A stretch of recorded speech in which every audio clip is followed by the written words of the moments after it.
Hey everybody, we're back in XLG. I don't have any interest in seeing Sinners.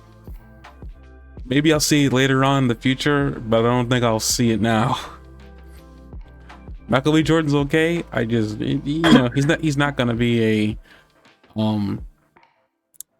what's the word?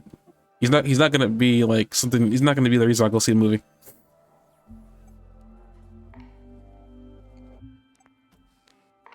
Okay, that was a sudden blurting of there. Well, we're back for the next episode of this randomly generated podcast. I'm here with my co-hosts, Spirit and Magic Helmet. Magic Helmet. Whether he's a spear or the Magic Helmet, we don't know. You know what my favorite thing about my username is? You can say Magic Helmet. No, it's that by all reason you would think the spear would be the magic thing, but it's the helmet. I've always thought that was incredibly awkward. The spear could be magic. I mean, you don't know. No, it's spear and magic helmet. The spear is not magic; it's just a spear. You don't know that. It's my username. I don't know who gave you a number to my sister XOG. Like grammatically, it would be magic spear and helmet if they were both. No, I heard you. I get you. I'm just like apparently there's a bit happening in my chat that I need to be a part of or dissolve. Wait, I know sister? Yeah, I have a sister. Have I not told you this? Is she hot?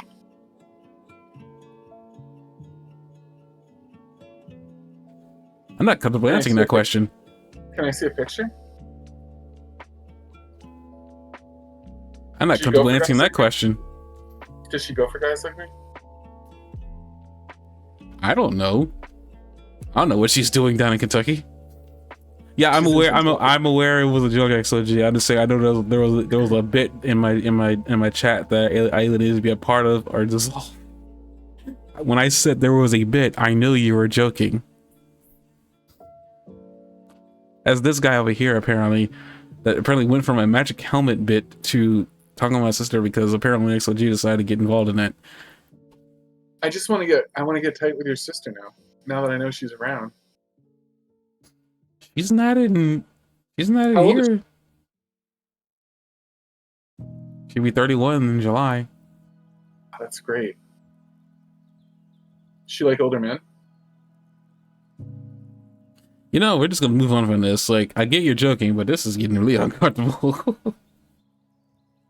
Like, could you just give her my number or something? No, because I don't have your number. I don't want it. Before you decide to yell out digits. I'll give you my number. No, I don't need it. Tell her to slide into my DMs.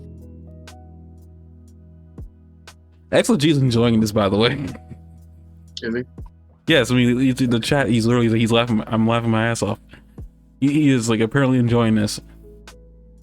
Are you saying that you wouldn't be comfortable with me dating your sister?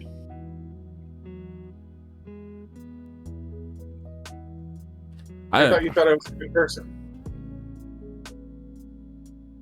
No, I do think you're a good person, but like that doesn't necessarily mean I feel comfortable, you know. That's like most people I'm friends with. I was like, I don't know if I want, like, if I'm being honest, I don't know if I really want you. Because my sister, so she's in her own world anyway.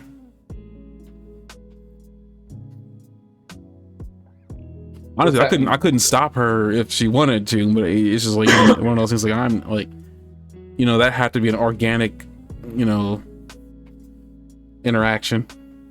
I don't know why I just did this with my hands. You can't see. I'm like having my middle finger and my ring finger on both hands, like colliding with each other like a bridge, with my thumbs up like a goalpost. I know.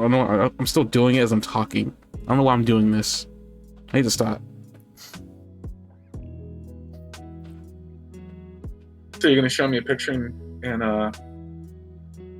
Discord or what? I couldn't even if I wanted to. Why not? I don't have that. You don't have a picture of her? Oh, She's not like on like Instagram or something? I don't even know if she has an Instagram. She might. I don't know. I don't know like what my sister really has. I know that she has a Facebook, but like me, barely uses it. You like not talk to her or something? No, we talk through text. And we talk when she's here. Can I have her text number? He would kill me. Why? He's already very finicky about like, I don't even know. It felt like to me she didn't want. Well, yeah, just pull over talk about everything, mostly because the Sphere is apparently really interested in this for some really weird reason, whether it's a joke or not. I think he just finds this funny because I'm being awkward about it. No, I just think like if it's like alternate visual stock, like it's good people, you know. Yeah, I don't really know any of her friends, and so I kind of keep it to that same thing too. It's like she never lets me meet any of the people that she knows. Oh yeah. On top of that, like, we're cool. I mean, we talked to Tess, but like, it's now I had to fight to get her phone number a long time ago. Really? And she never really gives me information unless I ask her directly. So I just take it as she doesn't want people. She doesn't want random people getting her number, regardless if I know you. You're still a stranger to her. Yeah, but I'm not like stranger danger stranger. You don't know that. You could vouch for me, right? I don't know what she would believe or not. I mean, this is I'm being as transparent. I don't know. Like, honestly, me vouching for anybody would make her feel comfortable with anybody, because it's not like it. At least she would have to meet you in real life or something like that, or talk to you. But like, it's not like. Could be arranged. You want me to go meet her? Hey, how forward you're being here. this is being more forward than at Lazarbar. I know he was joking. Well, like, what did Elizabeth do? He was being as forward as you were, kind of. But I know it wasn't asking for her number. It was just all kinds of really random. I forgot what he said. He hasn't done it in a while. Oh really? No, though I don't really talk with my sister too much when I'm streaming. I think I only ever mention her whenever she's actually in the house, but she's not, because she's living in Kentucky, doing her job. Well, she's not working right now because it's nighttime. I'd be actually kind of surprised if she was working, but I don't think she is. She's teaching, but like she's probably got like maybe one more month of work left before she's like on this long vacation. Okay. But I think she might not be taking that vacation. From what I'm hearing, she's apparently going to be teaching summer school, so I guess. I don't know what ultimately she's going to do. I know she's supposed to, apparently. She's a teacher? She's a teacher, yes. Oh, teachers are my type. I'm married to a teacher. One last thing. She'll be up here in July, I think, visiting, because this is around her birthday. But, with the Switch 2 thing, I guess I said she's going to be wondering what I'm going to do with my original, with the Switch OLED. I already had talked to her about, she wanted a Switch, apparently, and I've been trying to see if I couldn't buy one for her. Very not wanting to let me do that. So I think I've somehow managed to finagle giving her my Switch, at least that way she has one and she doesn't have to buy it. She's apparently okay with taking a used Switch, but me not buying her a new one. So I was like, okay, whatever. When I get the Switch 2 sometime in June, I'll transfer everything that is mine off of that, and then she'll have my old Switch, because apparently she's comfortable with me giving her that. I'm not gonna ask why, but you know, I'm just gonna let it happen, because I'm very confused by the metrics with that, but okay. Yeah.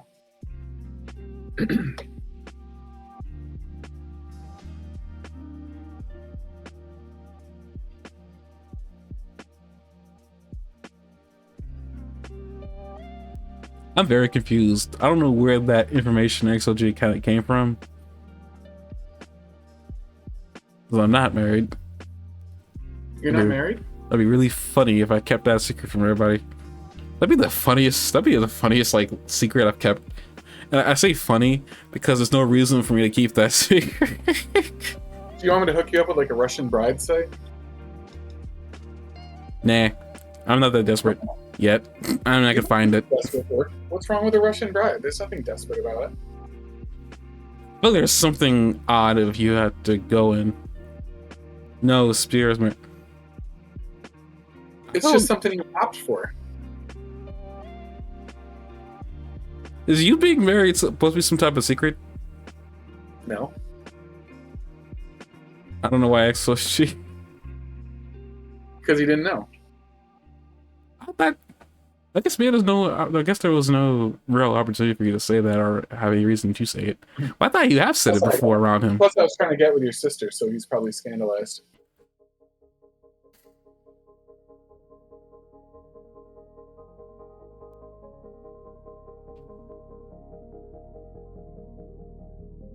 Sorry, my entire train of thought. Like the train just stopped. This happens a lot. But I get Staying Alive playing in my head. What the heck?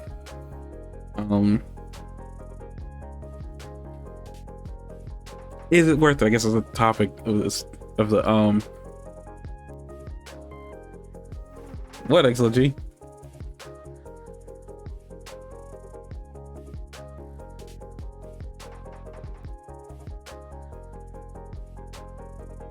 This is probably the most we've interacted with the chat in a while. Feels good. 21. I'm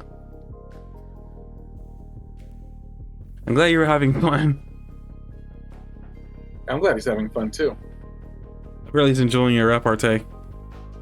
Aw, see, you were all uncomfortable when I was doing good stuff for the podcast. Hey, just because I was uncomfortable doesn't mean that I wasn't like trying to indulge in the bit. I knew it was a bit, as I kept on saying out loud just for people to understand. But, well, if you're gonna indulge me, you can start DMing me some beats. You at least like ask if she's interested. That I could tell no, she was not interested in older men. Well, I don't. What if I give her a Switch? Is that the key to her heart, of giving her a Switch? No, I don't think that would work. Why not? I don't know. I just feel like I don't know. Again, I'm not involved in her love life, so I don't know. I'm not sure if there is a love life or like I had no idea. I feel like that's a little bit too far, even from an older brother, because that just can get awkward and weird. So I was like, that's stuff I don't really involve myself in. If there is somebody, I hope she tells me about him, so I can strangle. Oh, I mean, so she's single. As far as I know. That's pretty exciting.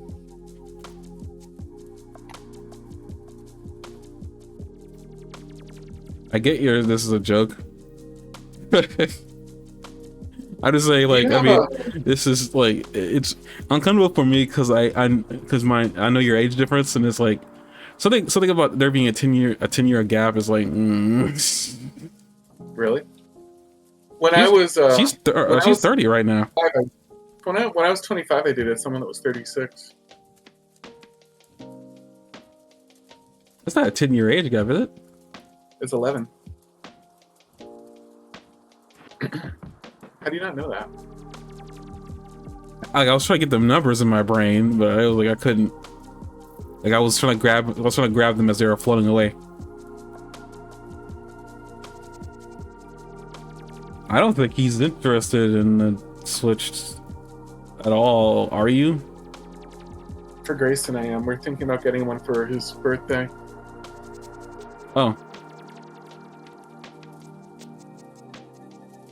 Yeah, XLG was in love with somebody 8 years younger. Stephanie was 10 years younger than me. So was Clarissa. And I'm fine with an age gap, but like, I don't know, 10 years to me, it seems a little much. Why? I don't know. It just. When I went this weekend to hang out with Lauren, she's 10 years younger than me. We had a good time. We hung out. I know that's not a relationship, but we hung out for 2 days.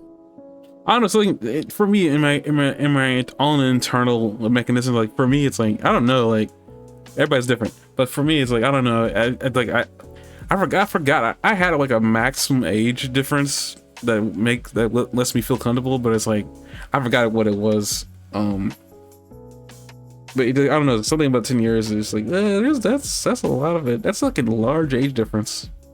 I think the older you get, the less it matters. Like 31 and 41 is really not that big of a deal, but like 21 and 31 is kind of a big deal. You know what I mean? And 15 and 25 is like horrible, you know? I think I'd be open-minded about 31 and 21, but I think I'd be like, it's going to have to be a really special thing for that to work. I feel like, I guess this is a good question for the whole worth it topic. Do you think that kind of an age gap would be worth it for either person in that relationship? Why not?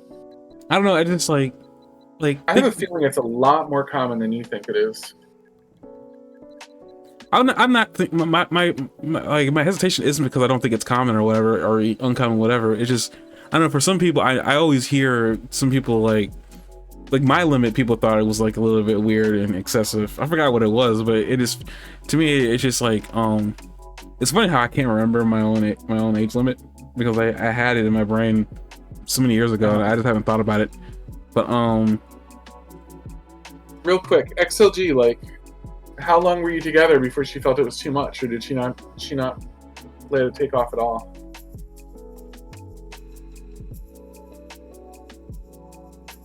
Sorry to cut you off. No, that's the problem. As I guess he says he's typing that out. I don't know, something like I can't exactly express it worse. I don't know. It just doesn't. I don't want to say it doesn't feel normal, even though that's kind of where my brain is like going. But I know there are age differences. Nobody gets together. I mean, it's probably more rare to get together with somebody. She refused my advances. Oh, that's a shame. What did you like about her? But wow,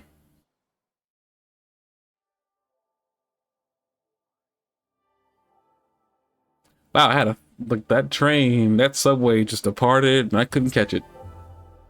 Okay. No, it's no problem. I was making it hard for you to talk because I kept interrupting you. That's no problem. It's just, I guess in general, I don't know. Like some people, just I don't know. I guess for me, it's like spunk intelligence. Is that a joke or is that an actual thing? Spunk or intelligence? No, just like she couldn't stand his spunk or his intelligence. I'm not sure. Like, I don't know, I feel like a woman who, man, this is gonna get into.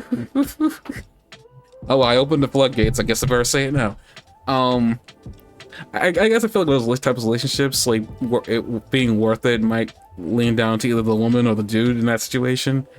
I guess sometimes a woman being chased by an older man, she may not. I guess it depends on her if she thinks that, you know, she could.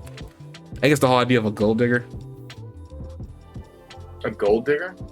Oh, that's what he liked about her. It was her spunk and intelligence. Oh. I'm sorry, what did you, where did gold digger come from then? Maybe I just. No, I guess it's like sometimes you always hear about a younger woman getting together with an older dude, and usually it's for his money. Yeah, that's like a crap ton older. That's not like 10 years. That's like Melania and Trump. They're not that much difference in age, are they? It's gotta be. Hang on. I don't know. She's from a different country, so like she ages backwards. So I was like, I don't really know her age. Melania Trump is 55. Oh dear God, he's like in his 80s. And Donald Trump is 78. So you're talking 23 years. That's gold digger age. Especially because, I mean, you know they don't love each other. I don't know that. I want to. That's like what I believe, but there's no telling what's really freaking going on. Because to me, if she really was, I mean, I'm not saying she isn't, but I'm just saying to me, it's like if she really technically was using for his money, which I don't think he has any. He's got money. Come on. All I ever hear about is his bankruptcies. Every single one I know he's you've had. heard about his bankruptcies, but you know he's got enough money for a gold digger to go after. Like, he's not poor. I don't know. I keep on hearing that he's not rich. I guess I got to keep on hearing about him that he is not rich. No, he's not rich. He's Donald.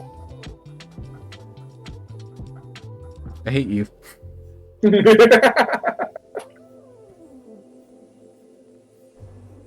hate you so much. But no, like I just don't know. To me, is like I feel like I don't know, something about it also seems kind of creepy, but at the same time, I guess it's just mostly the way I'm looking at it versus what those people are feeling in the moment. And I'm not saying that true love can't blossom between different people at any different age. I probably never felt it that way, so I wouldn't know. But I don't know. It's just one of those things. Like I don't know, like how much younger could you shoot for versus how much older could you shoot for? I could say date an older woman and be fine with it. But I don't know, dating a woman younger than me, I feel like there had to be a cutoff point before it started becoming creepy. I guess that's the best way to put it. If they're okay with it, I mean, if they're an adult and they're like over 25, why isn't it just up to them if it's creepy?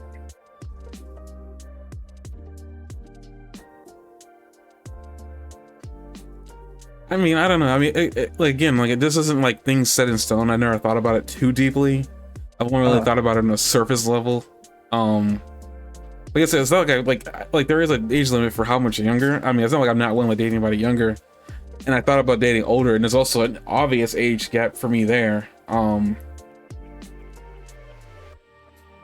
But as I got older, you know, of course those limits have went along with me. So, you know, an age that was okay might have just become not okay. And an age that I wouldn't have thought about would have become like would now enter the realm. So it's just like it's a scale that I'm trying to balance in my head. But you know, for some people, I guess ultimately where I fall on this entire thing is like, as you said before, if they're happy and there's actual true love in there, and there isn't anybody trying to get over on somebody else, because there's be plenty of reasons for somebody to take advantage of that. Yeah, I feel like for the most part, and this might just be naivety, and like I feel like a woman might take more advantage of that situation, because like to me, I feel like you know, they know that this guy's after them, and like they have all the cards, so they can make this dude do anything they want. Basically, I'm not saying all women are like this. It's just I feel like there's a subset of women that people don't pay attention to, and they're not the gold diggers. Okay.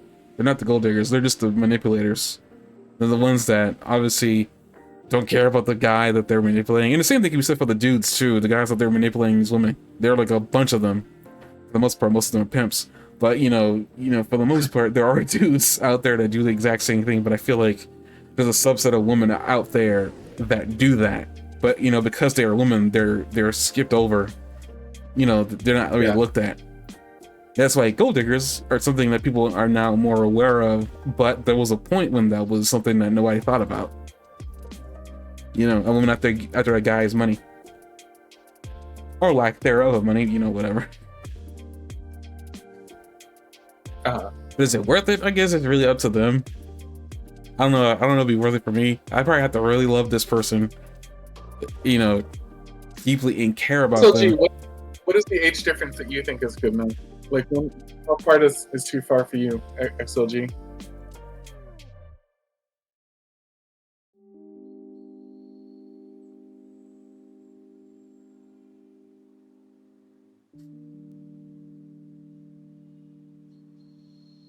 Sorry to cut you off. No, I'm like trying to think about like I guess my age limit now.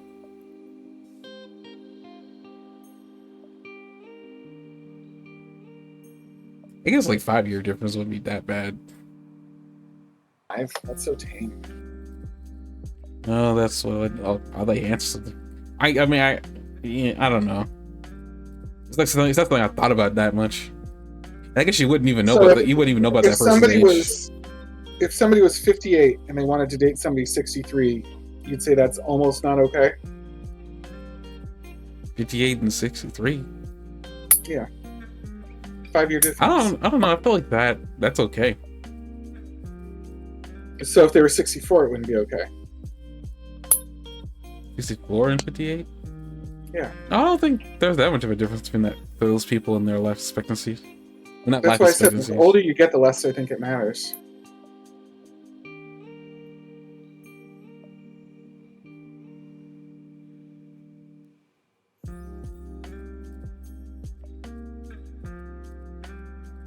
The next thing, I don't disagree with that. I don't know. It's just one of those things. And also, I guess at that point, you're willing to, you know, if anybody's willing to be with you, you chase that. Just don't chase it so fervently that you cause a couple, you cause an incident. Yeah, I think there's a lot of people that don't feel that way. Like I told you, Clarissa and Stephanie were like 10 years younger than me. My friend Caitlin has shown interest in me, and she's 10 years younger than me. I guess again, I never have had that happen. Like, Yeah. not to me. Like, I've never had that.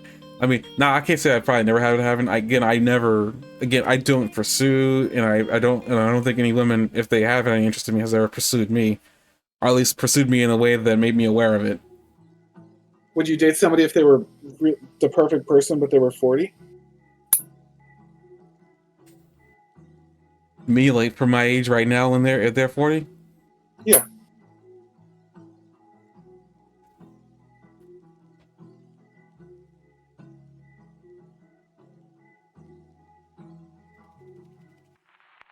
I mean, I don't know. I'm struggling with this one. I mean, maybe I'd give it a shot to see what this person's like, Yeah. because like I'm also thinking, also I'm also adding in the fact that women also enter a stage of their life where, you know, they want to have, if they're trying to seek for family, they're gonna be really freaking, they're gonna be really passionate about chasing that. So at 40, Yeah. I feel like that woman would probably, I mean, that also depends if the woman wants to have a family. I'm getting to too many details. 40, yeah, I guess I would see what it was like if I was comfortable with that or not, Yeah. and to see if she was, even if I was her type to begin with. Well, like I said, the perfect woman, but she's 40. What does perfect mean? Like everything you wanted, except that she's 40.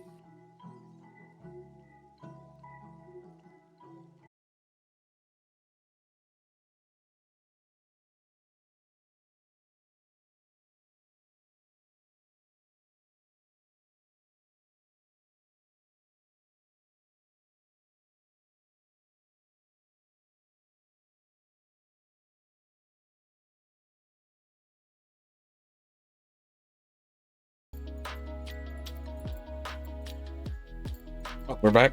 Oh, okay. So, well, I guess right now I said there was that 5. There's only like one more year difference. I guess one more year wouldn't make that much of a difference. I don't know. What if they were 45? Me at this age right Yeah. now, I don't think I'd be comfortable with 45. Even if they were perfect in every other way? Yeah, mainly just because I feel like they would have already been established and they probably would have already been in a relationship, maybe an almost successful one by that point in their life. And me What if they were entering, divorced?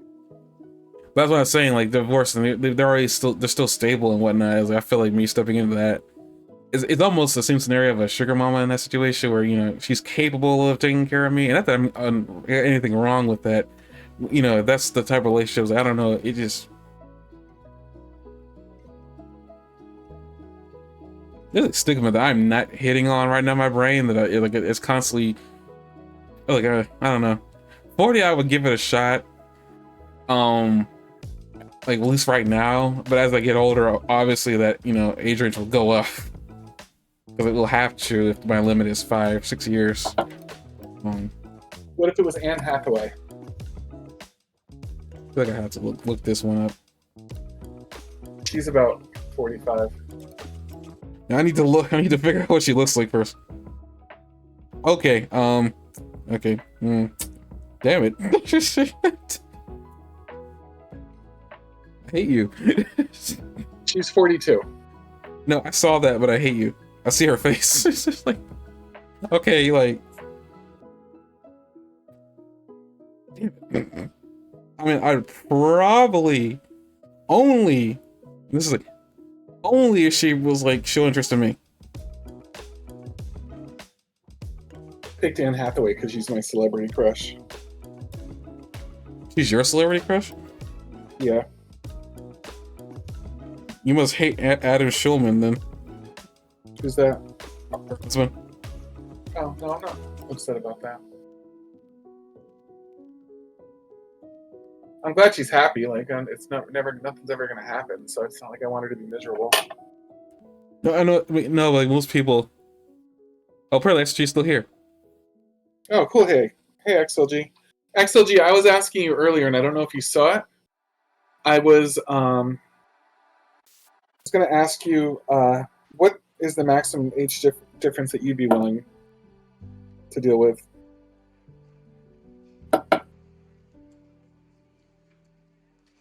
Olivia Wilde's, huh? I'll have to look that one up. I'm not familiar. She's got good facial symmetry. I don't know if she's my like celebrity crush. I don't even know if I have one. But I guess she's probably the closest one. She's got a lot of nude scenes. She's pretty hot nude.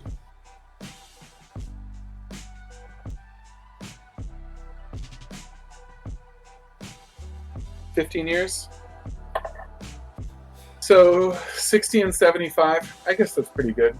Jeez, it's 15 years? Why not? No, it's not that. It's just like good lord. Like that makes my like limit seems kind of superficial. You're the one that's turning down Anne Hathaway. It's hard if it's not the same generation. That might be it too, but then like my limit would probably have to go a little bit up because I feel like millennials stretch further. Well, I know they stretch further than 94. Wait, do they stretch further than 94?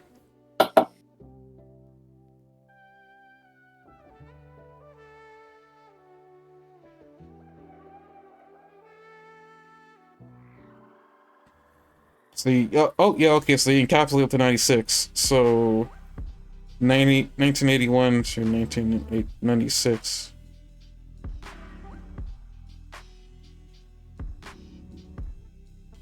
You know what? I was always kind of wondering why I found women in their 40s attractive. I was wondering what was wrong with me. Also, I didn't say I turned down Anne Hathaway. I was just saying, like, she had to pursue me. It's one of those situations I don't think I would pursue a woman in her 40s because I feel like she's a little bit... She would be a little bit more established than I am or would be right now in my current life. So it's like if I'm using my current state of life, like that woman in her 40s to me would be a lot more like there's a bridge that I would have to cross or close, like a gap in experience that I don't currently have, and I don't know what it would take to close that gap. And I don't think love or whatever or acceptance of each other would be enough to close that. But that might be me just thinking a little bit too much into it. I don't know. But also I kind of agree with XOG, like it'd probably be hard if it wasn't from the same generation.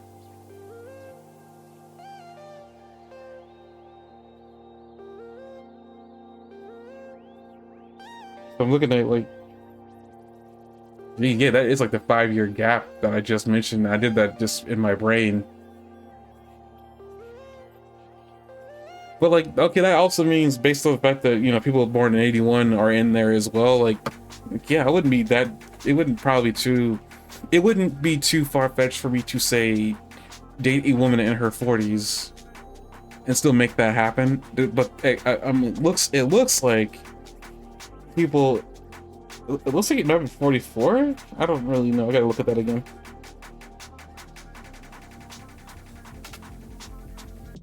Yeah, between the ages of 29 and 44, so 44 might be like the absolute maximum limit. Really? Because it's not like I could find anybody attractive. I think just a certain type of, I think it's all about like if you're able to form some, if any, kind of connection, whether it be visual or emotional, whatever. Yeah. But like 1981 to 1996 is actually not a bad swath of a year you know, that's older than me and also younger than me. Would you go 10 years younger? Would you date someone that was like 23? Nah, I think I'd be taking advantage of them at that point. And by that, I would mean like, I know what I was like when I was 23. I was very impressionable. I got into debt when I was when I was 23, when I shouldn't have. Yeah. So to me, it's like, I don't know. That feels like that's taking advantage of somebody. 35, I mean, that's my 10-year down because I'm 45. 35 doesn't feel that outrageous to me. If I was dating someone that was 35, I don't think that's a big deal. I'm probably also thinking about dating this person. I want to see if I want to spend the rest of my life with them. And I don't know. Like, I feel like there's a limit to that too. I know, like they say, love conquers all, but I don't know. Like, I guess it depends on how you look at the whole idea of love conquering all. Like, I want to be able to basically sit there and say, like, I want us to both be able to be in a relationship together at the same emotional level, versus forget people had like 5 children by 23 about 100 years ago. I guess that is also true. Like the average, I think in the early 1900s, like the average dude that got married was in their 20s. Yeah. That's another thing. This might be too personal for the podcast, but are you planning on having kids? I've gone back and forth on this. I mean, right now the answer is no, but that's mainly because I'm not dating anybody. So, you know, that whole idea is too far ahead. But I do realize that I am encroaching upon you, though I will say, I guess it's the other thing that I guess is kind of quote unquote good about being a dude. You don't really have a time limit in terms of like when you stop producing, the liquid essence. That's a really weird way to phrase it. Before you can make a splatter of baby batter? Like, I don't think there's like a limit. I think you can still produce it, but I think it's also just all mostly about male libido at that point. Like as you get older, like you stop having such a high limit. But women, on the other hand, they have an actual time limit for when they're capable of, bearing children, because their internal sexual reproduction system shuts down at a certain age. Yeah, but women, I think, stay pretty horny to the end of their 50s. You got any experience? Why am I laughing? Yeah. Just from what I've heard. We get married so over right now. Like, I mean, I don't even want to. How can I phrase this? Have you noticed an increase with Jess, or a decrease since you were married to her? Oh, Jesse's never been very razzle dazzle aroused. She's always good about it, like she's always ready for it, but she doesn't initiate a lot. Oh. So she doesn't really count.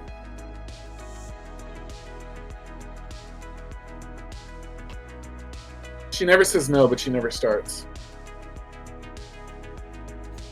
Out of context, that sounds really bad, but okay, I understand. What do you mean the context? Like, if you just take what you just said, like she never says no, but she never starts, like that to me is like, if somebody came in at that exact moment, you probably think there's something nefarious going on there. And I'm like, that I'm not thinking that. I'm just thinking as somebody had walked in and only heard that and just that, and doesn't know you and know Jess and know their relationship, like out of context, like that just sounds kind of bad, because it's like, wait, why did she never say no, or why doesn't she ever start it? So it's just one of those. I see what you mean. No, she doesn't initiate very often. She has, but she doesn't usually. But she is very happy when she gets a chance to. She just never gets around to initiating. The initial discharge. I don't know why I said that. And the way I said it too. Um,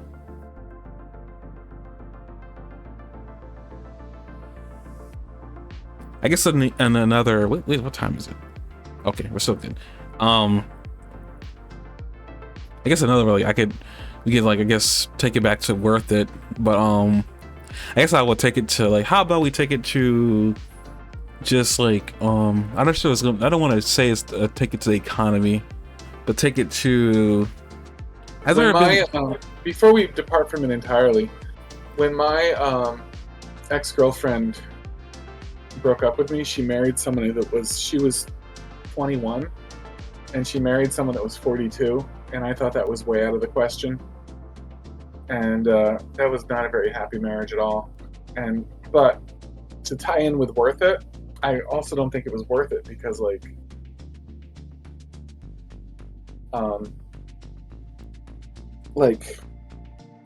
you're missing 20 years, you know what I mean? Yeah, I guess maybe that's also my other hang up is like I mean I don't know how true this is on the opposite side of the you know of the marriage poll, I guess is the best way to put it. I don't know why it's a poll, but we're just gonna run with it. the other side of the marriage poll with the guys. It's typically marriage poll like a metaphor for penis? No, that's just the other side of the marriage. No, the other side just of the marriage for the guy. I can't speak for all dudes, but I feel like there's this idea that I guess most guys are probably disengaged from the whole feelings and stuff like that. And for the most part, that was probably true. I know that a lot of that. Wait, they're still holding Canadian elections?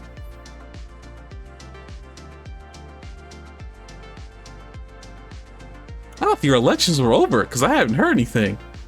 Okay. That was my bad. Sorry for the distraction. But Sorry. I feel like there's this idea that dudes probably aren't all that into the marriage thing, and probably that's somewhat 50-50. It probably doesn't really mean much to the dude in the marriage, in the whole ceremony, as much as like, you know, being married to the woman that, you know, you fell for and you want to spend the rest of your life with. I was going somewhere. The polls close at 9 p.m. They have the results around midnight. That's faster than here in America. It's been an entire week trying to count our stuff. Yeah, we do. Canadians are just better. You heard it here, folks. You heard it here, folks. Canadians are better. I'd love to move to Canada. I think that'd be so cool. But I wouldn't want to leave my family and everything I know behind. I don't think I can make the conversion from hey to A, or like the monetary conversion. I'm bad with numbers. I don't think you're required to say A. That's the Canadian law, actually. Like, anytime you need to say hey, you actually have to say A. Oh really? You have to also be nice 100% of the time. It's very frustrating. I apologize a lot. Yes, you have to. It's sorry. It's just. Oh, look at that! You're already converting. I'm sorry, XOG. I had to run with that one as it was presenting itself. But I had a point I was going with, and I only derailed myself twice, so I only have myself to blame. Other side of the marriage for dudes. I guess it's one of those things. I don't know how true a lot of this. I feel like dudes aren't as emotionally invested in marriage. I feel like that's not really true either. And I think it's kind of the whole part of the whole worth it thing. Probably why. When I saw Jesse come through the doors when I was standing at the altar, I burst into tears. I cried through almost the whole ceremony. Huh. Okay, so like there's a perfect example. Like I feel like. Oh, that's what I want to say. I think that the whole idea of guys are not emotional probably was true earlier on, but again, it has a lot to do with the upbringing and, you know, how you were taught to be a man growing up. Yeah. I think a lot of that is like more laxed as we gotten closer, you know, as we gotten through. Like the millennials are still kind of like have that little bit of that instilled in us, basically. Because we were, again, the millennials are a transitionary generation. We lived a lot of things changing. But But as for Gen Z, as you see that, you know, they're a lot more, you know, emotional based and stuff like that, and a lot more emotion, a lot more direct, you know, better or for worse. But I don't know, I feel like the whole idea of being a dude is different nowadays, but I feel like the whole emotional bit, I think it's a lot more, you're a lot more open with it. I don't think it's still something that gets talked about for one reason or another. I just thought I'd bring it, you know, the whole idea like women being more emotional or something like that. But I feel like that's also changed. We're a lot more, you know, women are a lot more thoughtful, you know, they're a lot more thought provoking, as we currently see right now in this particular world we're living in right now. Unfortunately, a lot of that's starting to be retroactively fixed by somebody in the White House. I'm gonna stop there. I don't want to make this political. I've already made a video that was kind of very close to being political earlier, and I still gotta edit that one. Okay, I guess moving on to another, I guess, long topic, or what I meant to be a short topic with Worth It. The idea of buying something, and I should say, like, the idea of like wanting to purchase something, and or just anything in general, like, you know, like trying to do something and it takes a long time or whatever like that, or it takes a short amount of time. There's like some indescribable amount of time it takes place to do said thing. Like, is that worth it? Such as like the, you know, the anguish I went through April 23rd, like at 11:59 till like April 24th, 12 o'clock a.m. Like, I don't, to me, it's like, this is part of the reason, like, when I went through that process and managed to make the purchase by 1 o'clock a.m., that's the type of thing I don't want to do, and it's a part of the reason why I don't participate in launches of things, because, like, it's just a pain in the butt. It really, it's part of the reason, like, why I know a lot of people say don't pre-order video games.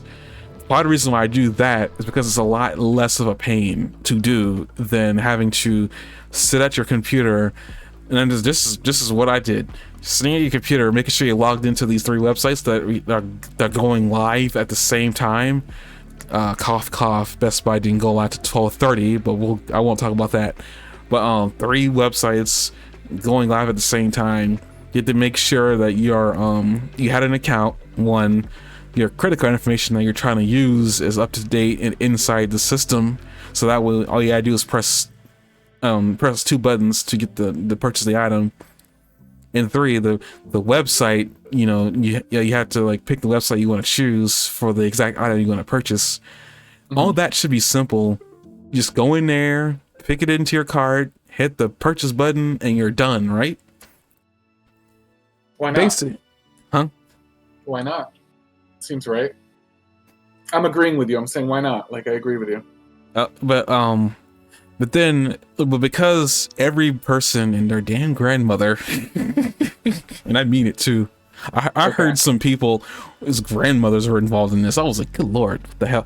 But everybody and their damn grandmother is trying to get this product at the same time, so the websites aren't prepared for it, and the websites start crashing. Like, I want to give you a good example of like the mayhem, which is like why I don't know if this is worth it or not. I feel like I got the item, so it's worth it. The time that I had to put into it probably wasn't, but that's like, you know, it was worth it, not worth it at the same time. But Target specifically, I was trying to go to Target because, you know, I heard like I didn't want to trust Walmart at the time. And also, I was trying to look at Best Buy, but as I told you before, they weren't live at 12 o'clock for some really weird reason. There's been some theories going around that I think Best Buy did that on purpose, just to see what the landscape was. Like, lo and behold, it didn't help them. They still kind of crashed. But Target, I went to go and put the item into the basket, and I was having a hard time as enough trying to get this item, in the basket, and then also get past the shipping info, because every time I hit like finished, it said something was wrong with the information. And then the same thing happened with my credit card, like my bank card. And then what happened is, after I got all through that, and he said, thank you for your purchase, I got an email almost seconds later saying that they had to cancel my order. And then I get a text message from my bank saying, like, this looks like a fraudulent purchase. Is this you? I was like, are you kidding me? Uh-huh. So my bank prevented me from making a purchase. Yeah, I get that's not really Target's fault, but at the same time, I had that happen once when I was trying to buy gas. I oh was wow, like 10 years or 15 years ago or something like that. I was trying to buy gas, and the credit card company saw that I was like really far away from my home. So they were worried that like somebody was like buying gas on my card that stole it, and was like really far away. That really stunk. man, that does suck. But like, I got that result by saying that Because yes, this was me. I had like $8 in my pocket, so I like used that, and I was able to limp to somewhere where I could get money. But it was really stupid. You couldn't call them to let your card go? This was before cell phones.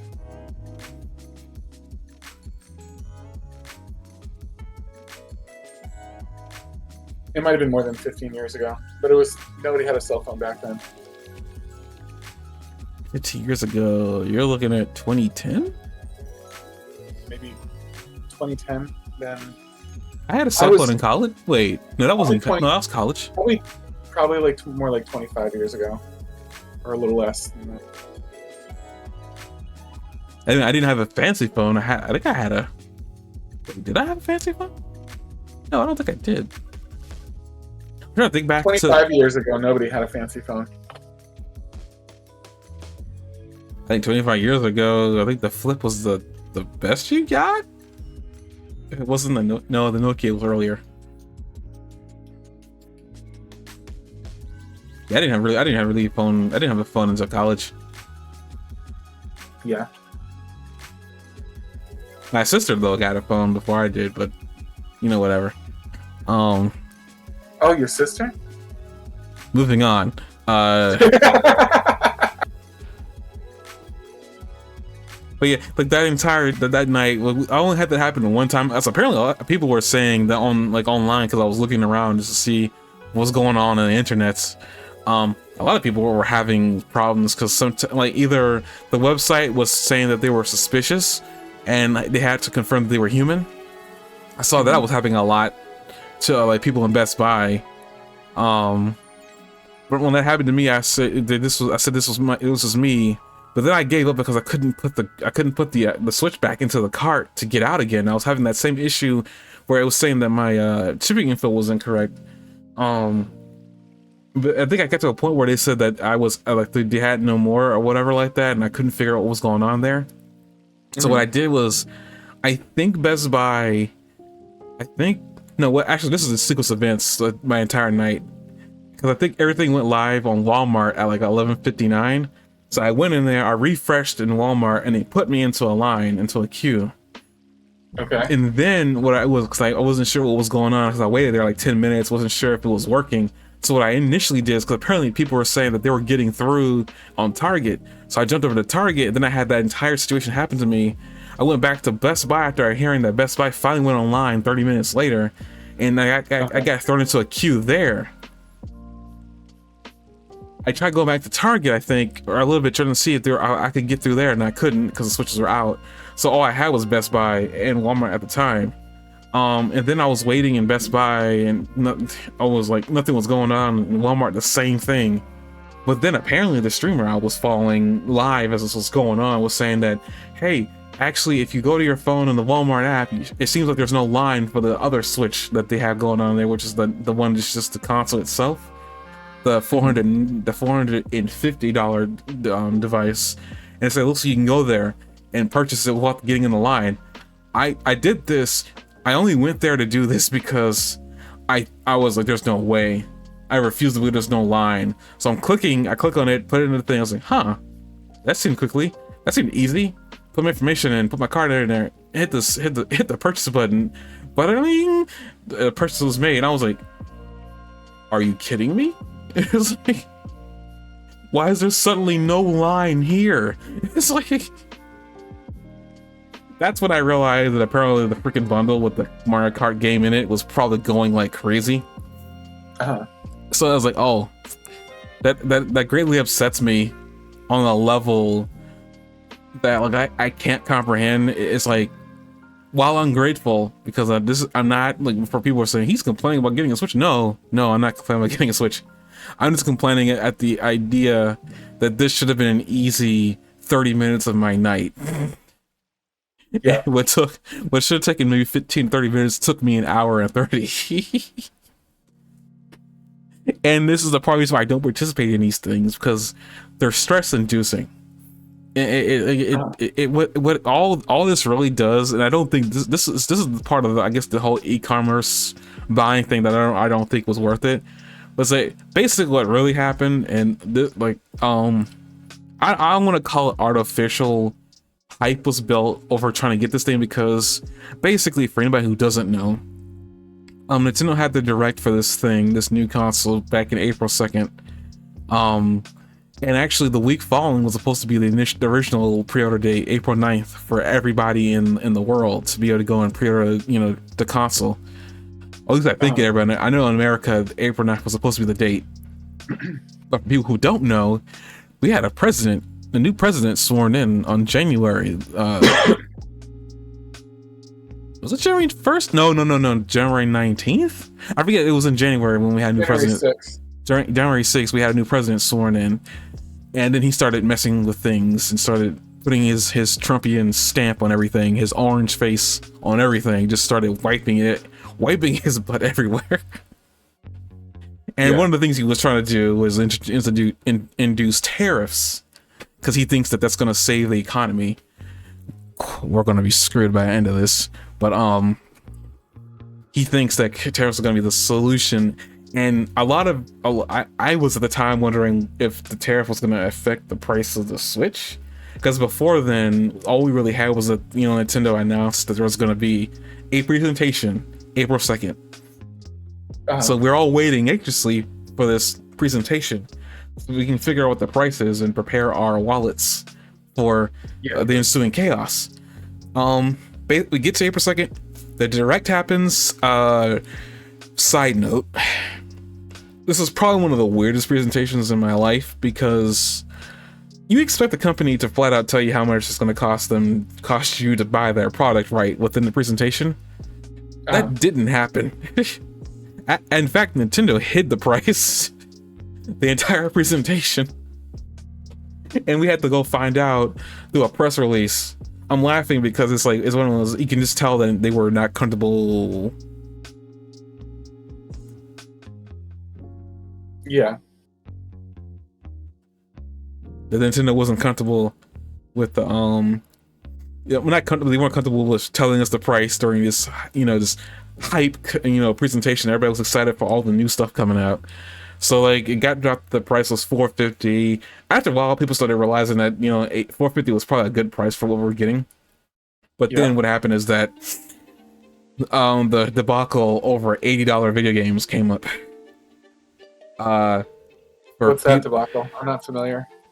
Mario Kart, when it got announced, was announced to be $79.99. People lost their collective minds, and that was pretty much the idea of like $80 video games just being the threshold, that the maximum threshold for a lot of stuff. Because we started seeing this $79.99 price point drop on a few games throughout like the launch lineup, the launch lineup that they had. Basically, there was this whole debacle about drop the price. And like, it's a small side story that's been going on in April. I think it's died down. I don't really know 100%. I already kind of talked about a little bit of this in the video that I need to edit to release on my other channel, but I'll probably talk about that more there, just because like I feel it's more appropriate there. But that's just a side note about what's been going on with prices in America for people who don't know. But back on track. Basically, that happened, but also what happened is on April 2nd, Trump announced tariffs on China and Vietnam. And people who also don't know, Nintendo did a lot of their manufacturing of this device in China a few years ago, but they moved their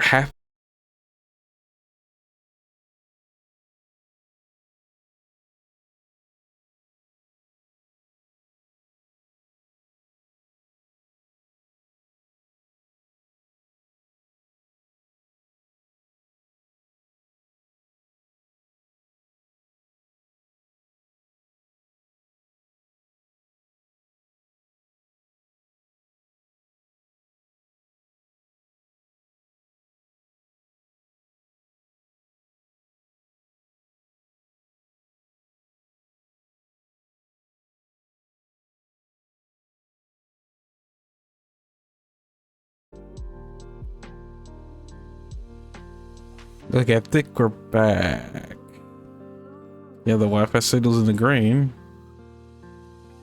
It's good. Full bars. Okay, I was in the middle. Oh yeah. The president decided to drop tariffs on China and Vietnam, and apparently all the work that that Nintendo had done to help prevent themselves from being affected by tariffs kind of was for naught. And that actually is what caused Nintendo to tell America that they're going to delay the tariffs. I mean, they're going to delay the pre-order announcement for on April 9th for a later date. But like they weren't going to push the release date for the Switch to come out June 5th. The Switch 2 specifically to come out for June 5th. So apparently that was still happening. Other places in the world were still able to do pre-orders that day. And then actually apparently on April 9th, it was announced that Canada was also going to have their pre-orders delayed too. And apparently that's mainly just because Canada has a lot of their stuff come through us, like their shipments for stuff that goes to them goes right through us. Yeah. So I guess they wanted to prevent people from America from crashing Canada sites. I don't know, but that happened. And there had been a long wait between like April 9th and April 26th. Yeah, April 26th. People were wondering what they were going to do. Was Nintendo going to raise the price of their already expensive console?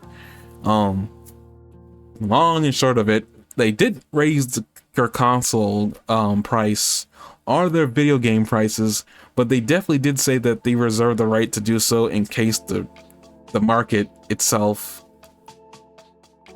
becomes unstable or whatever. So it's like, but they did raise the price on some other things like their accessories and stuff like that. So like an extra controller, like the Pro controller, the regular controller that you probably see a lot of people holding when they're playing their video games, that went up to like 85 when it was 80 at first. So basically things started getting a little bit more expensive. But with that being said, you would think that a lot of people probably were gonna like hold off, but no. The idea of the things getting way more expensive beyond the current price, I think is what really scared a lot of people into saying that, you know what, I'm gonna want this eventually, I better go get it now.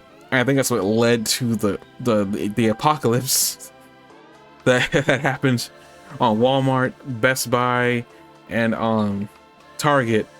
Though I'm technically being less hard on Walmart because it seems like a lot of people, not just me, were able to get through to Walmart and be able to get a pre-order. I'm actually kind of surprised. Meanwhile, Target, people apparently have been saying that a lot, that their pre-orders were getting canceled all of a sudden when they were trying to pre-order the Target. And I was like, that ain't good. Yeah. It's like, that's not good. You trying to spend all that time. I was like, And then Best Buy, nobody can get through. I think so many people were trying to get Best Buy because Best Buy was having like you could come in and pick up your order. Walmart apparently was going to ship the Switches to the houses. So like that was, I guess, a benefit of Walmart before 9 a.m. on June 5th. I ironically got to go to work that day, so I don't know what's gonna happen. Like I might walk out the door and trip on the Switch box. I'm like, what? But basically, like we're past April 26th now. It's just a waiting game for some of us, but still a lot of people hadn't gotten the chance to get a pre-order because of the bots. So at the end of the day, with the whole getting back to was it worth it, I guess it was worth it to be able to get this thing before it gets more expensive, but at the same time, I don't know if it was worth it because like I had to recover more than I thought I would the rest of that week. Yeah. I was exceptionally tired much earlier in days than I didn't think I would ever be. But I feel it was because I stayed up to like 1 and 1:30, and I never do that, and I never plan to do that again. I think that'll probably be the one launch pre-order I'll ever participate in, unless some circumstances in life make it so that I should. And I hate that that's the world we live in right now. Now it's like trying to get anything. You might have to be the first one in line. I mean, I know like Hondas in general, I don't know how much more worth it they'll be in the future because I know their prices are going up. I was talking to somebody who said like Honda cars is like, you know, MSRP has gone up like 1,500. Yeah, but my Honda's at 321,000 miles right now. I mean, most people are probably gonna tell you just to keep it and keep running into the ground. Yeah, that's what I'm doing. It's in pretty good shape still, too. I feel like your car's probably gotta go kaput at some point, like maybe when it hits 400. I mean, we'll see. The car can go indefinitely if you replace broken parts when they break. Those parts are gonna get way more expensive, though. It's not like owning a dog or something. Like it can keep going, you know? I think you still gotta replace a part on a dog. If you try hard enough. You're stretching. No, what about the robotic what about the robotic limbs though? Like putting them on a dog, you can replace a part on a dog like that. Mm-hmm. You're gonna do robotic limbs now? That's what you want to do? Nah, I think I want to stay as organic as humanly possible. But oh my god. I have a question for you. It's tangentially related, but Switch Deck, have you heard of it? I'm sorry, Steam Deck, have you heard of it? yes. Are they worth it?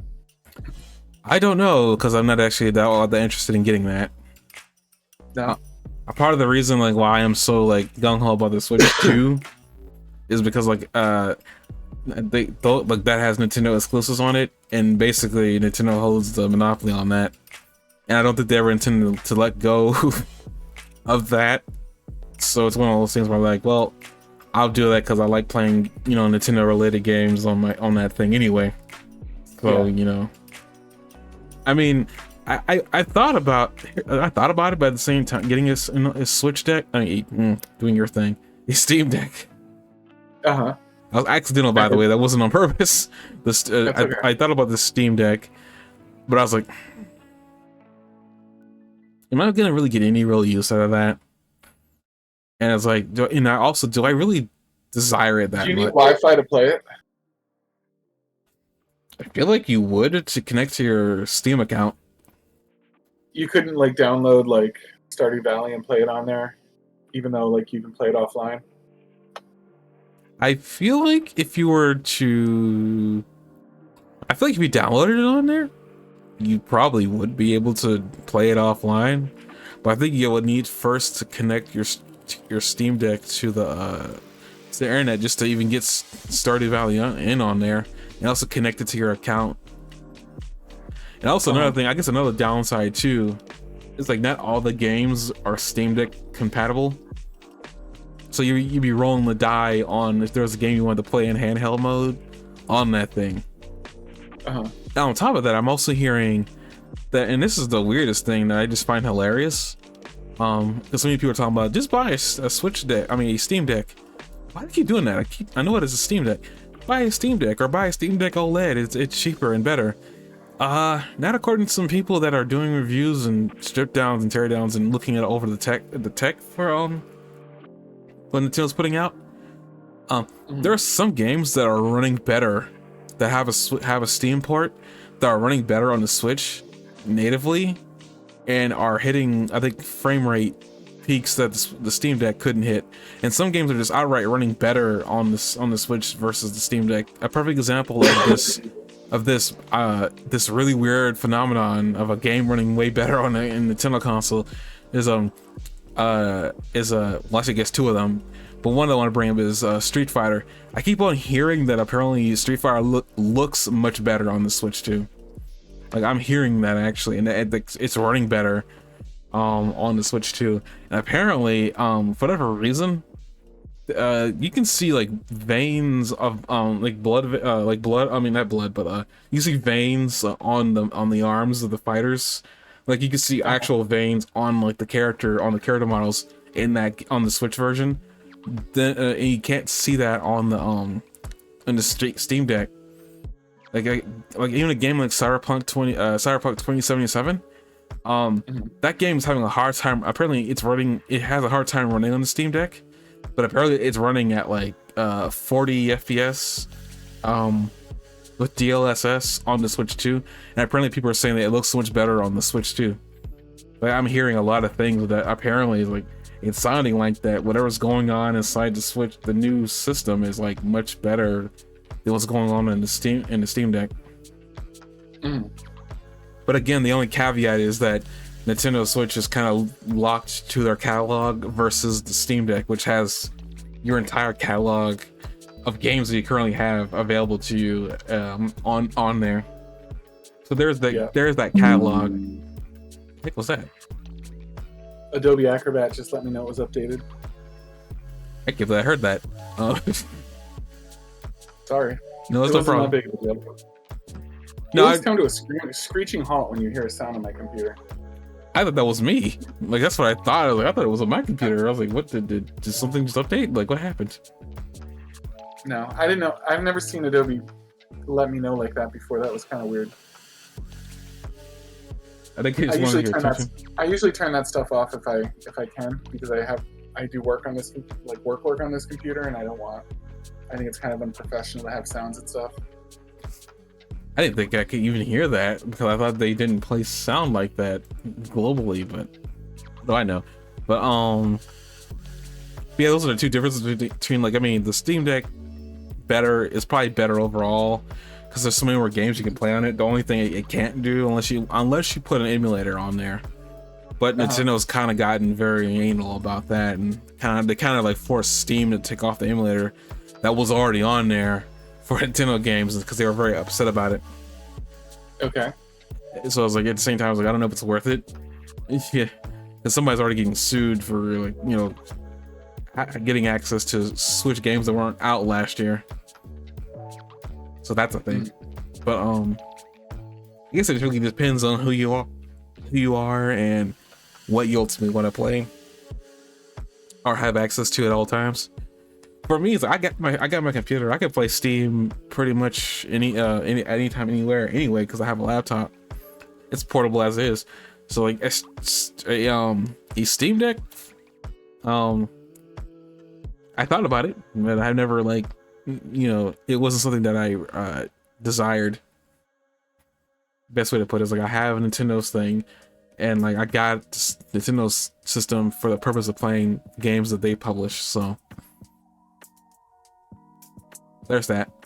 And also it's a Pokemon running machine. But I'm gonna move on from there. We've been toying with the idea of getting Grayson one for his birthday. That's coming up in a few weeks.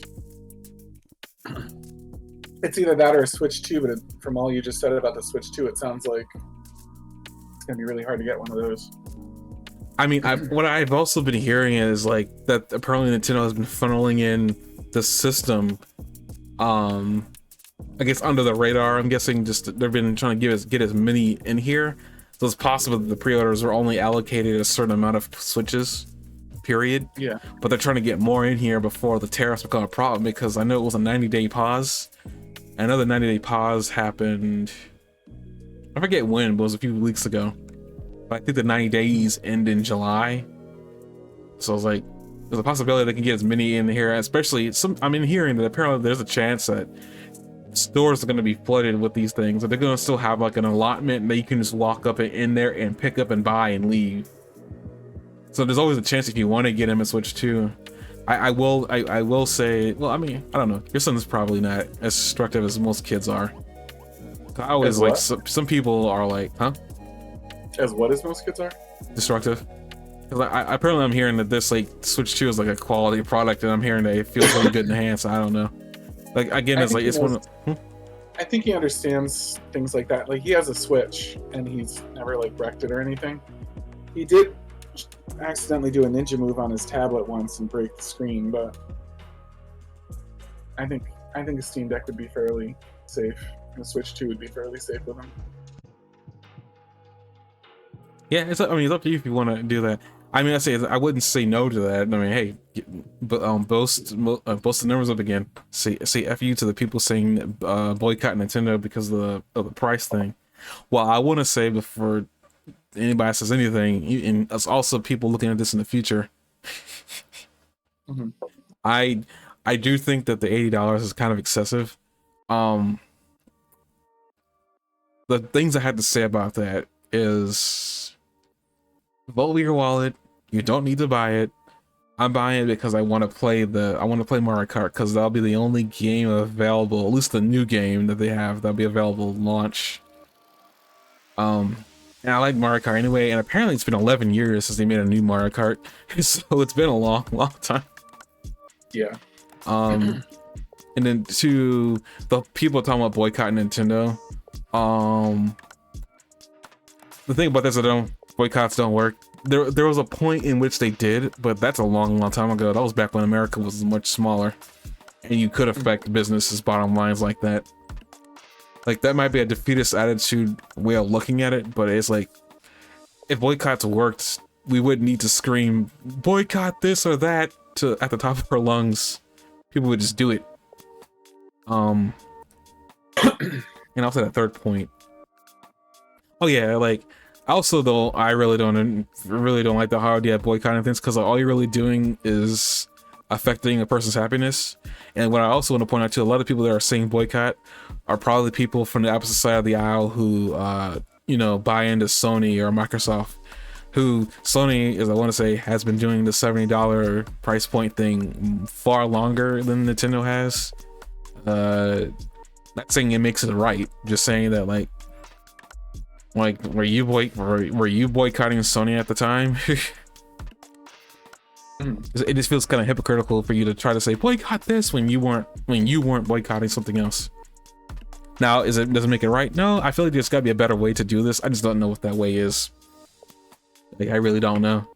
Like, right now we're in this very scary time in the video game industry. But oh yeah, that's another thing too. Everybody freaking out about like the prices of things going up and stuff like that. What I'd like for people to take away from this is people have been saying this, and I know people don't like hearing this, because I mean this doesn't have to be true, and it wasn't true for a while. But like, gaming is a luxury. It's not really a necessity. If you have to choose between this system and your rent, I say choose your rent.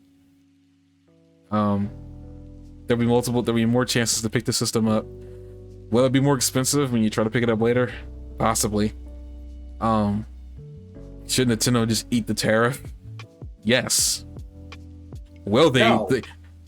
Will they eat the tariff? No. Why should Nintendo eat the tariff? I feel like to keep it. I feel like to keep the item itself. I understand why they're not gonna do it, and like why they're in their full right to not do it. But I'm just saying, like, to keep the system like at a. And this is just coming from a person. I'm not saying it's a 24% tariff on Japan. Like, let me just get they can't give up 24%. Nintendo's a very profitable organization. I feel like they could eat that tariff. I know they won't. They could do it not go out of business, but why would they do that? That doesn't make any business sense.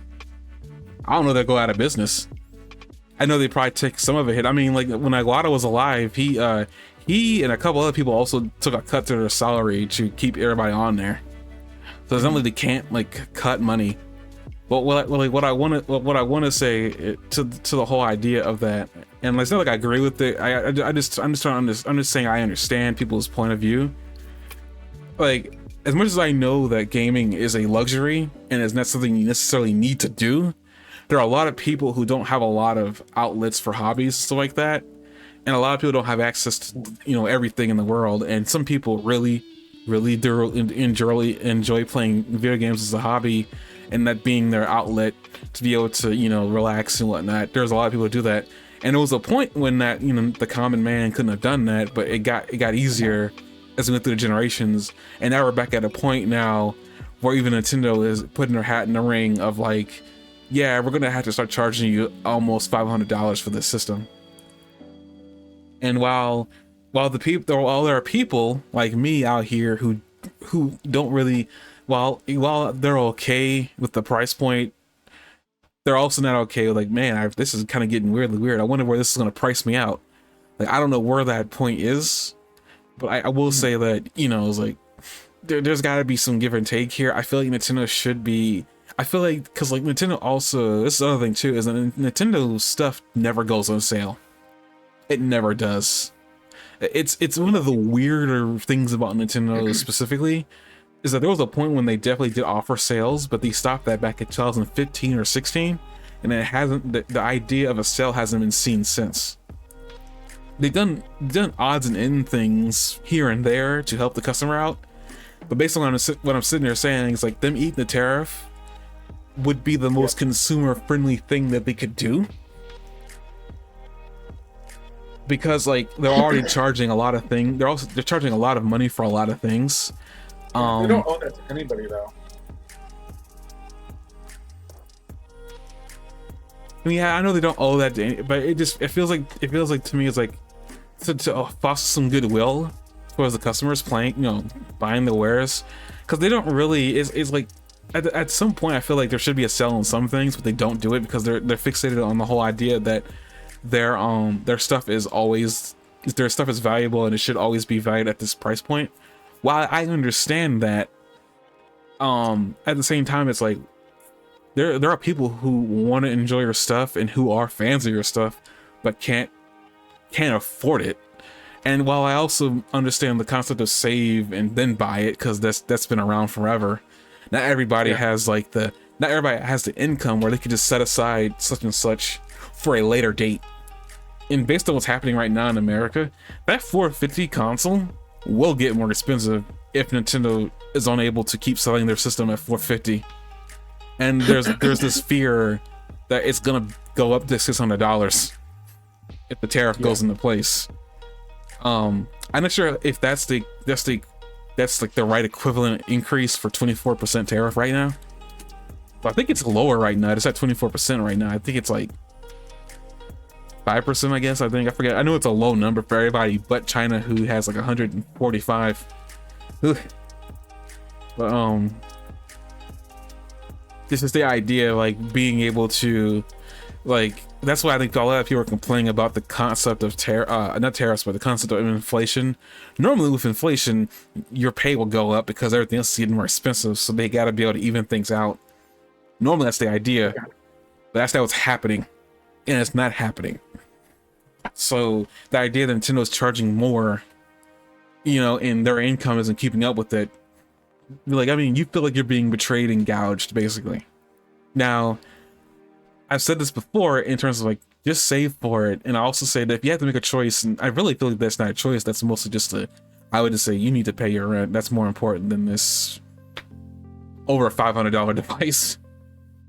Yeah. But also the idea, like, it's like almost the cost of a laptop. I mean, my laptop right now is like $1,200. Wait a minute, do I have I think I have the receipt here.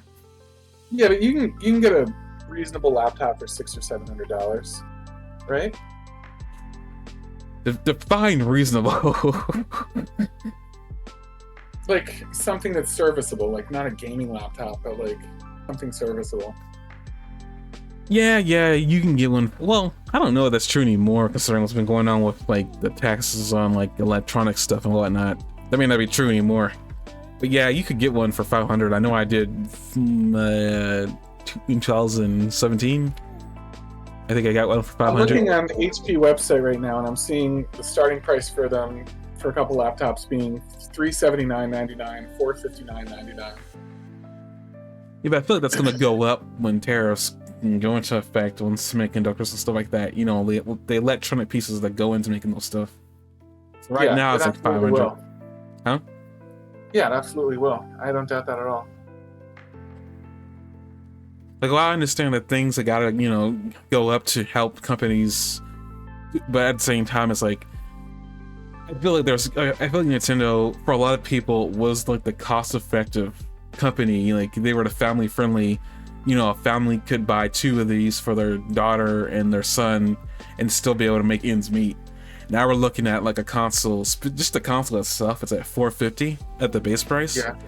Like, probably a family could only, even if they could only afford one, maybe at the most, but that isn't really, I think what's really the penny pincher is the games being like not everything is gonna be $80, but when they have said that, things are gonna be variable priced, that means like anything could be at any price. You don't know, like now we're in the situation where I know Nintendo's probably gonna start pricing their really popular stuff at 80 because they did it with Mario Kart. Like they price it at 80 because it's really popular, and unfortunately, fans like myself are gonna just fork over the money. Yeah. Because we want to play this thing, and we're not helping the situation. But at the same time, I don't believe boycotts work. And I don't think boycotts work in modern era. There was a point when they did work, and I will say they did work. They don't work anymore because we get people like me who either don't care or like this is gonna hurt me more in the long run. So I'm just gonna whatever. They're not gonna bring the price down anyway. If they do, that's good for somebody behind me. But right now, I want to play this now. While that's a very selfish point of view to look at, that's the point of view you're looking at these people who have the money. Now say, yeah, save up the money is the best way I can put it for people who really want this thing and can't afford it right now. And I hope and pray that the system doesn't go up, within 90 days. There's always a chance Nintendo won't raise the price, but they'll raise the price of something else. Because they already did for the accessories. I mean, like the getting an extra pair of Joy-Con too, right now it's like $95. So that could easily go up to 100. The Pro controller they are releasing, that is like $85. Now I'm contemplating getting that because for one reason, like I'm kind of waiting to see if they offer like a themed controller that I know will be upwards of $100. But at that point, I'm like, it's a themed controller. It's not just a simple black and white controller. So like I'm like I can justify in my mind paying $100 for that. But again, it's what I love to see Nintendo eat the tariff. I feel like they could still moderately keep floating because they made a lot of money from the Switch 1 last year. Like they're in the billions. And I understand that things gotta be paid, people gotta be paid, stuff like that. And that's kind of why I really hate the $80 price point. But the video game industry's gotta get paid. But even that is like they're not really being paid. The game devs are getting paid the bare minimum, I think. On top of that, game developers can be fired on the spot. That happened with the people who made Marvel Rivals. That game was doing really well, but it didn't matter. They all got fired. I'm not sure who's in charge of Marvel Rivals now, but the people who developed the game got fired. So, the gaming industry is very volatile right now. So I really don't know. I guess basically what I'm saying is like I don't know the answer to the situation, but the boycott is not the answer. I just say if you don't want to buy it. Why is there a boycott? Like I don't understand. What's making a boycott even happen? People don't like the price point of the $80 Mario Kart. Like that's basically it. And like Nintendo even said that back when they were having a hissy fit over it back earlier in the month, I think the vice president had said that like look for the Mario Kart Direct to explain why this is $80. And I gotta say, just for me being objective, nothing that they showed in that Direct that they had for that game seemed like it was worth $80. I feel like they really wanted you to believe that the in the free roam there was like mini missions that you could do in a single player kind of like format it was worth the $80. Now if there was something there that I didn't see, which I can guarantee they're like, this is Nintendo, they always hide anything. They'll hide something underneath your nose and you wouldn't know it was there until you got there. But so like I want to believe there's probably is something in that game that they didn't show that is worth the $80, but we won't know until the game comes out. But unfortunately, because there's already a stink on pricing and stuff like that, and people don't think Nintendo is being consumer friendly, it just like it's painting a negative picture. While there are a lot of people who don't raising a fit, but there are people who are saying don't buy this system. You got to show Nintendo they can't do this to you, yada yada yada. But the system pre-orders have sold out. Basically, what I'm hearing, that every time they seem to go online, they get sold out immediately again. So it's obvious that people want this thing. I think people just are complaining online because they can, and then they do a 180 in real life. Mm-hmm. Now I will say, like, yeah, I think $8 is kind of high. Like, good gracious, like, I mean, I sure hope whatever they produce in the future, is like worth $80, because like if at a certain point you kind of have to sit there, and I guess that's the other thing too, is like at what point is your limit, and at what point is that limit exceeded? Like at that point, maybe you stop buying games you feel like you're not getting your money's worth. Yeah, they could cut the price in half and sell twice as much.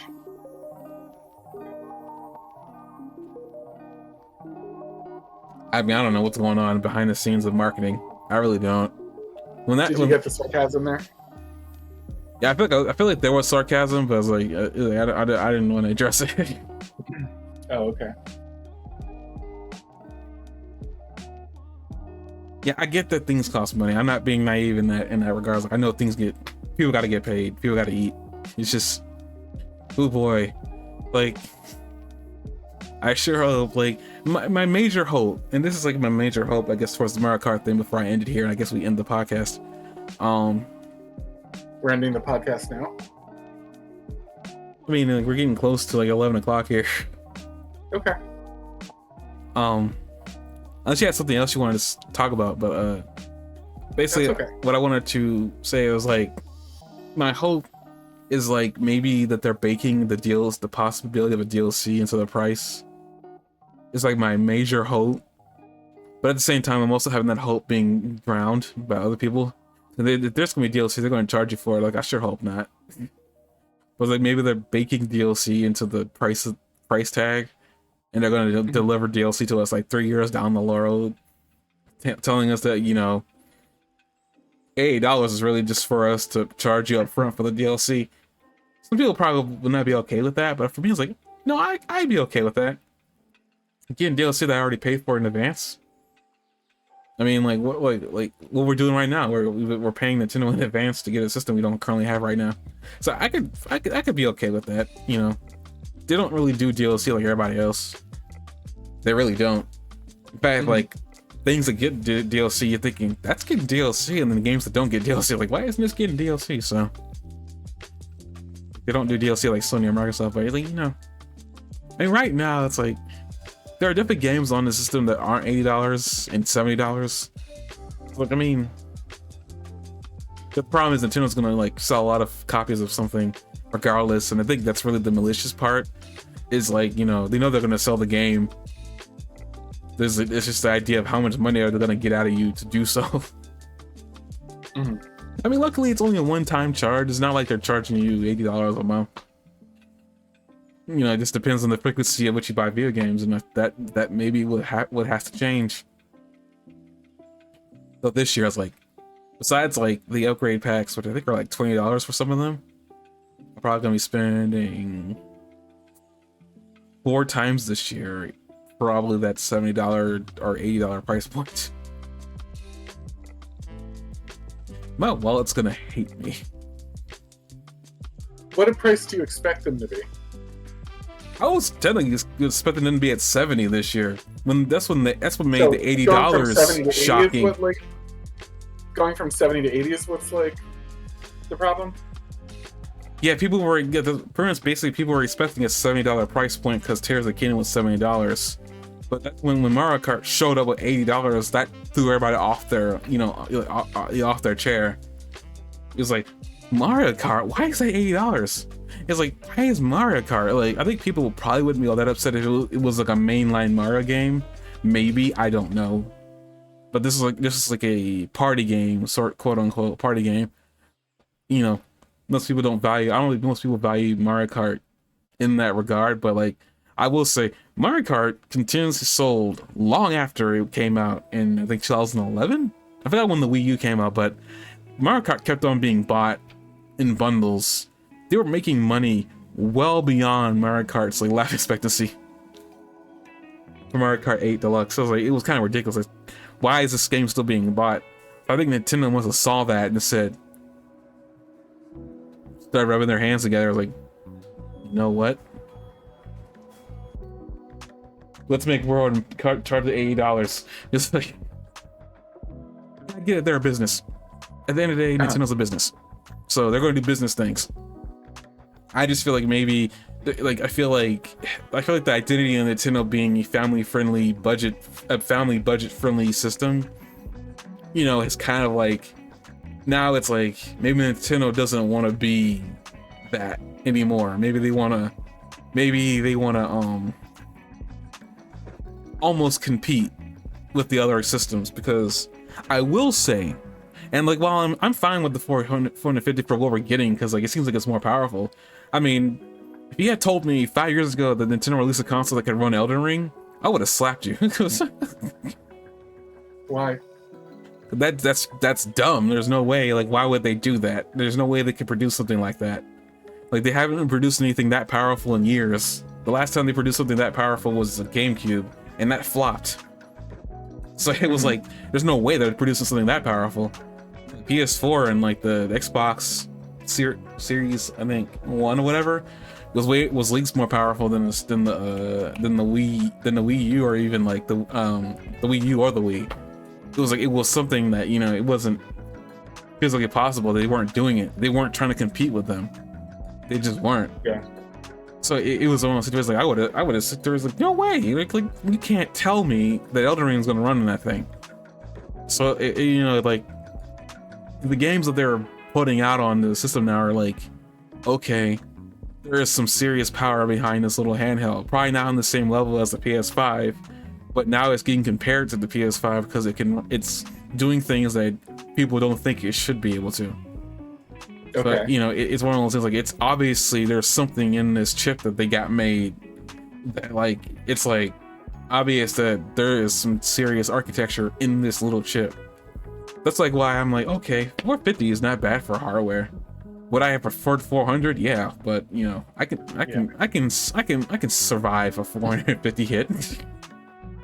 Oh, so it's, you know, the video game is like, oof, I'm gonna have to adjust my my spending ratio, but at the same time, it's like, I guess for me, I don't like yearly. I may buy like 2 to 3 video games at most. I would say for the Switch particularly. Probably a little bit higher when I first got it because there's so much stuff coming out. So like maybe that ratio might go up, maybe 2 to 3 games added on. Who knows? But I would say, like, you know, the whole boycott thing is like, I just don't think it's gonna work. Because I mean, they were like, I'm not sure you saw the news article, because like this is how widespread it was getting. Regular radio news stations are picking up on all this. They were reporting on it. Like literally, the Nintendo Treehouse, like a regular news outlet picked up on like Nintendo fans spamming "drop the price" in the chat. And I really didn't believe it that was happening. I went to one of the streams and I saw it. I was like, there is nothing but wall to wall drop the price. It was that serious. Wow. Like every comment was that, and every now and then you see a raise the price trickled in there to be a troll, or even I think I saw a couple of times, so keep the price. I'm like, but it immediately get drowned out by drop the price. So it was like, it was obvious that, you know, you had to be paying attention to see those little small things, but I'm not entirely sure because Nintendo Treehouse people weren't reacting to any of it. So I don't know, like, if they weren't paying attention to the chat or if they were seeing it and just ignoring it. But yeah, like, I don't know, like, again, it's like, I get, you know, they shouldn't have to.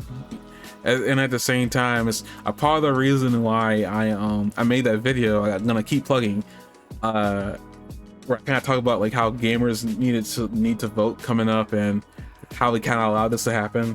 For some of this didn't vote, or some of us stayed home or whatever like that. I'm not gonna get into the specifics, but I feel like that's kind of an important thing to say. Is like, maybe, you know, gamers in general kind of like to shy away from politics or talking about politics at all. Mainly because it gets uncomfortable and it causes fights, and that's the thing I personally wanted to stay away from, was causing fights with people. But it's like, it's about time, considering that, you know, what Trump has been doing now is affecting me on a personal level and everybody else who enjoys this hobby. Maybe it's like, maybe there's something that can be done about what's going on here if we just figure out how to attack it from a different angle. And maybe not. Maybe it won't have any effect, but you never know. That's how I'm viewing it. It's like at the end of the day, it's like maybe like fighting for your rights in a different way might be way more worth it than shouting at Nintendo, who's just trying to keep up with like the economy because the yen is so weak right now. It is. Yeah, I keep on hearing about it. Apparently the yen is just weak. I'm not sure what that exactly means, but like, yeah, apparently it's weak enough where you can go there and spend like, you can spend a good, not too much money, if you come from America over there to buy things, apparently. How many horse can you get for like 500 yen? I don't know. Yeah, I'm just hearing that the yen is weak. That's all I'm reporting on. This just like the yen is weak. Yeah. I'm not sure what that means for the people in Japan.